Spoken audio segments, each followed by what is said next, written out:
Hello friends, I thought I'd do something a little bit different today and show you around my studio and show you what I've been working on yesterday and give you a bit more of an insight into how I work in my art journal and how I work in my studio. I haven't tied it up. This is actually how it really is. So yeah, here we go. Okay, so this is the slightly posher, more tidy, respectable end of the studio, which is like a little lounge that it's our sort of non-TV lounge where we do puzzles and things and have a fire at Christmas and that kind of thing. And that's the view out to our garden. And then this end of the room is my messy studio. So it's particularly messy at the moment because I recently did a in-person retreat day. So some of the boxes I've got out, like this one, I have yet to put away. This is a really good box of goodies, actually. This is what I take with me if you come on one of my in-person retreats, and there really is a great selection. There is inks, watercolours, Neocolor crayons, Inktense pencils, gel pens, obviously lots of paints, stamps, a really good pastels, a really good selection. We call it the art buffet when you come on a retreat day, because it's really fun, isn't it, to play with lots of different art journaling materials. So behind me there are two big IKEA Pax cupboards. If I step back a bit, you'll be able to see. And this is where most of my kit fits. And then there's a kind of messy corner here. There's a rather nice couple of shelves here where I've put my paints and inks. These are the kind of things that I use the most often and the colours that I use the most often for my own personal journaling. So they get their own little shelves up there. Little apron hanging up there. This isn't like properly like designed and all the storage sorted, because we plan to actually turn this room into a kitchen at some point in the next couple of years. So I'm not spending any money on proper built-in storage or anything like that. But it is a lovely space, and I especially love this giant table, which is such a joy to work on. I can have several projects working at once. This is normally the corner I film at with my light. I've got a little pin board up here with little bits of inspiration on. I'm never very good at making these things look nice. You see them on Instagram, don't you? Lovely little inspiration boards. Need to work on that. A couple of paintings by my children. The top one is by my eldest and the bottom one is by my youngest. I love this fish. She did it with a kind of her own mad mono printing technique. And then on top of here I've got some cute little bits and pieces. I can't resist picking up a feather. These little pots, they are so cute. I couldn't resist those. They're supposed to be for snails, escargot, I believe. That's what they were designed for. But they are just really cute for putting in a little bit of ink or coffee to paint with. I've got a few kind of leftover fibres and things. These are my found treasures of pebbles and different bits and bobs, and then my paintbrushes in my lovely bunny mug. This is my messy desk, and this is my vintage typewriter, which I got relatively recently, and I am really enjoying using that, and I'm just keeping it out all the time. So if I want to add some words to my journal pages, my typewriter is there and ready to go. So that's a kind of whistle-stop tour of what my studio looks like, and I just wanted to show you what I was working on last night. So this is a page that I mainly did at an in-person retreat as a demo page. So this is the kind of page that you would end up with if you came to one of my in-person retreats. I normally include an A4 journal, which everyone gets to work in, and then we work up a journal spread together. And we use lots of collage, and we use inks and paints in different colours. We do a little bit of printing with bubble wrap, and then we look at adding some images and some words from magazines. So this is the page that I ended up with as I taught how to do art journaling. And it was basically finished like this. And I did this one not last time, but the time before. So I kind of came back to it thinking, oh, what was this about? And I always try and leave myself some little clues on a page as to what my page was about. So I actually wrote the Bible verse that inspired it, which was from Hebrews 4 verse 7, which was about entering God's rest. So I've got the word enter here, but I was like, enter what? Enter into God's presence, enter into healing. Like, it could have been about anything, but it was actually about rest. And here I wrote originally with my journaling, we enter into his rest, or something like that. But that's obviously got covered up with all the layers that we were working on. So it's really good to leave yourself little clues, even if they're kind of quite subtle, as to what your page was about. Because otherwise, sometimes you can come back and go, I really can't remember what this page was about. So when I do that, when I flip through my journals, you know, sometimes God highlights a page to me that I've done in the past and reminds me of that lesson, reminds me of what he said to me then.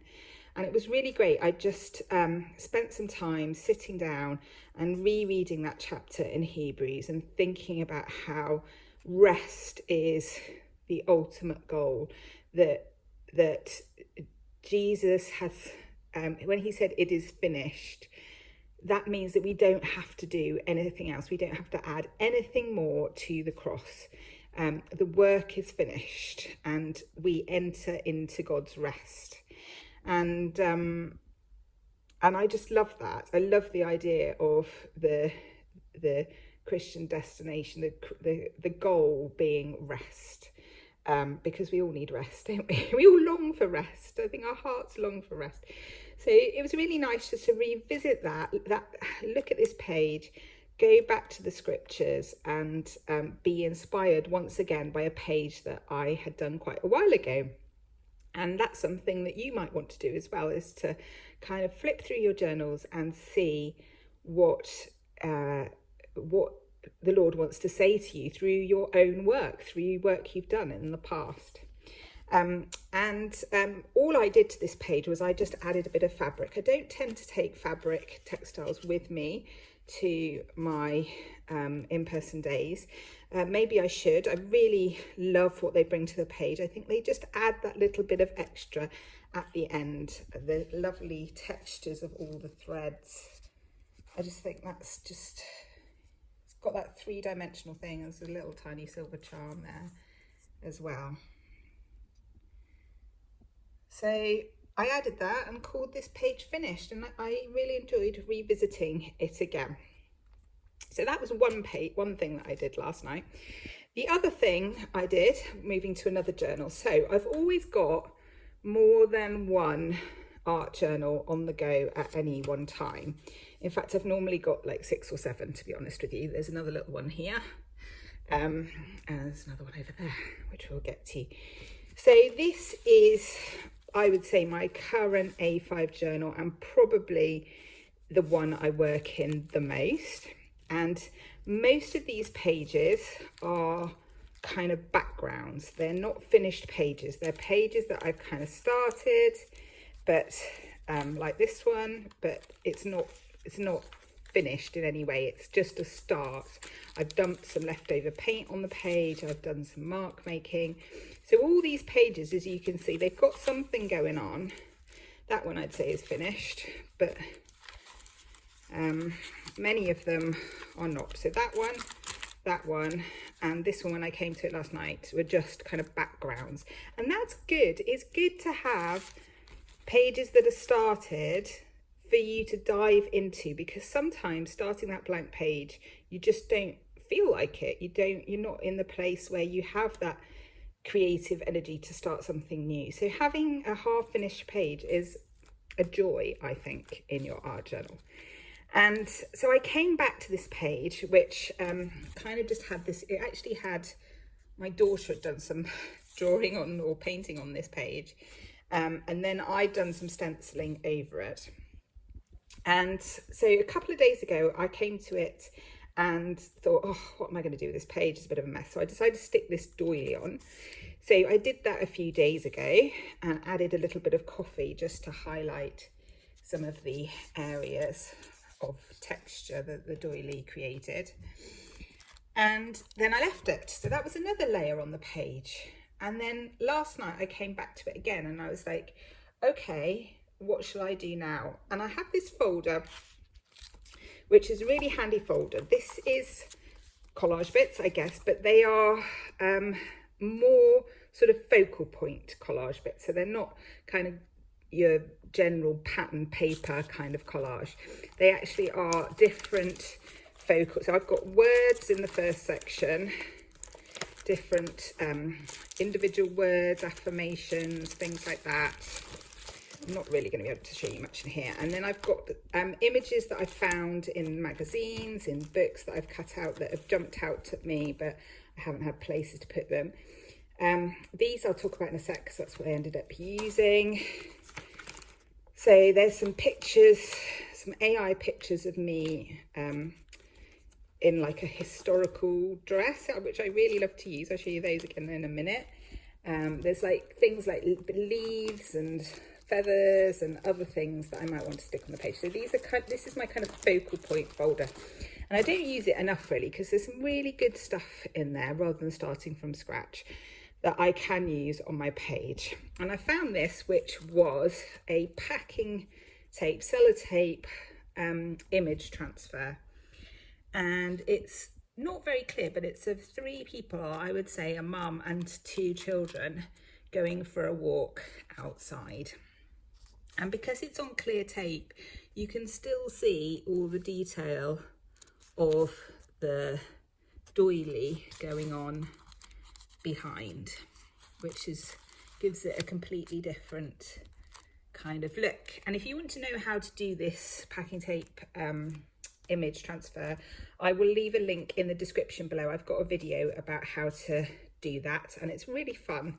And you can do them and you can store them on a just stick them on a plastic folder, and then you can use them in your journal as and when. And they have this glossy look because they're on tape, which is a bit different and fun.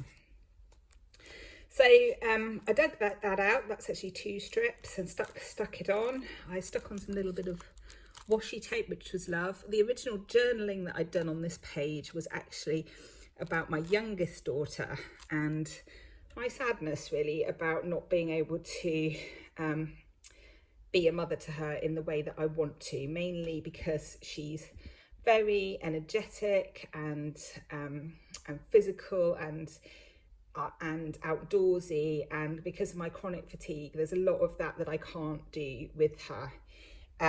But I wrote on here, we just kept on walking together, and I felt God just wanted to remind me I was still in her life. I was still having, even if I wasn't physically walking with her, I'm walking with her through life and through faith and journeying with her in that way.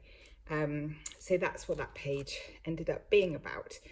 So this page was basically finished and I just had a few little embellishments. This page was done sort of a layer a day kind of thing. So I've been working on this over a period of weeks, adding a layer, walking away, coming back, adding another layer. And that is probably the most common way that I would create a page.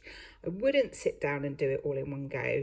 I would come back and I'd leave this open. I am blessed with this studio and the luxury just to leave this open. But if you do have a little tiny corner somewhere where you can leave your journal open and then you can come back and do a layer every day or every other day or once a week or whatever time you have to spend on it.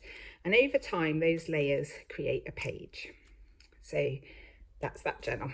This journal is a handmade journal. That was my Advent journal, and I am very nearly finished with this. I've just got a few pages left. It's sort of morphed from my Advent journal into my joy journal because joy is my word of the year. So I've got a few more pages to finish in that, and I will try and do a flip through of that on YouTube so you can see the full journal there. So there we go. And then the final journal I wanted to show you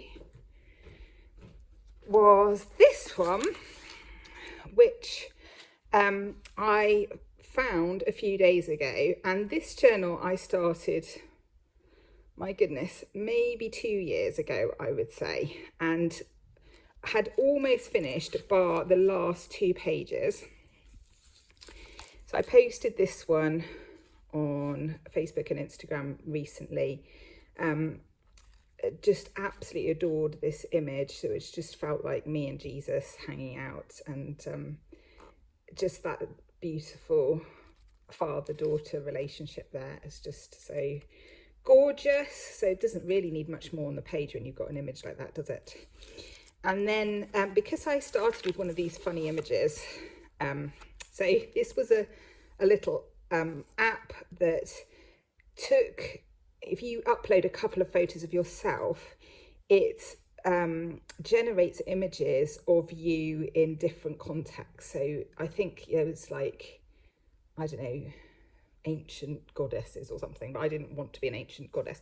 So I did the kind of vintage Victorian photograph option, and you end up with a load of images that aren't you but look a bit like you, like almost like they could be an ancestor or something. And I really like using them because I don't particularly like sticking pictures of myself on there, but there's a person here who represents me even though it's not me, and I think that's really fun to use. So I've really enjoyed using them, and because I started with one, I thought I would finish with one. And I found these stickers that I bought ages ago and I've hardly used, with nice little affirmations on. And I thought, oh, maybe one of those would stand out to me. And this one said, live each day with grace and authenticity. And I thought, amen. If we could only do that, Lord, then that would be something, wouldn't it? So very simple page with just background collage paper. This is the inside of a security envelope.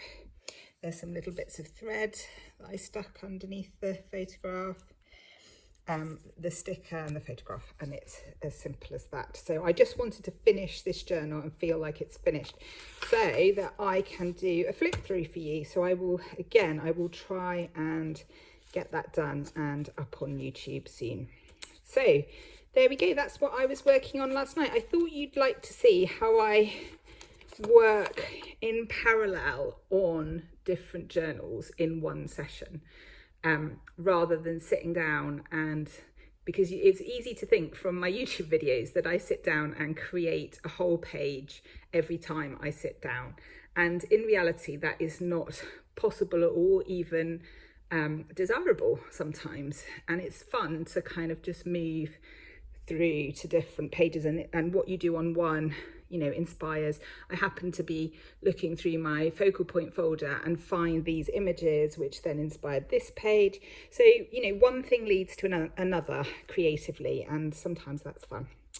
So I hope you've enjoyed having a cheeky look around my messy studio, and I will be back soon with some flip throughs for you to look at.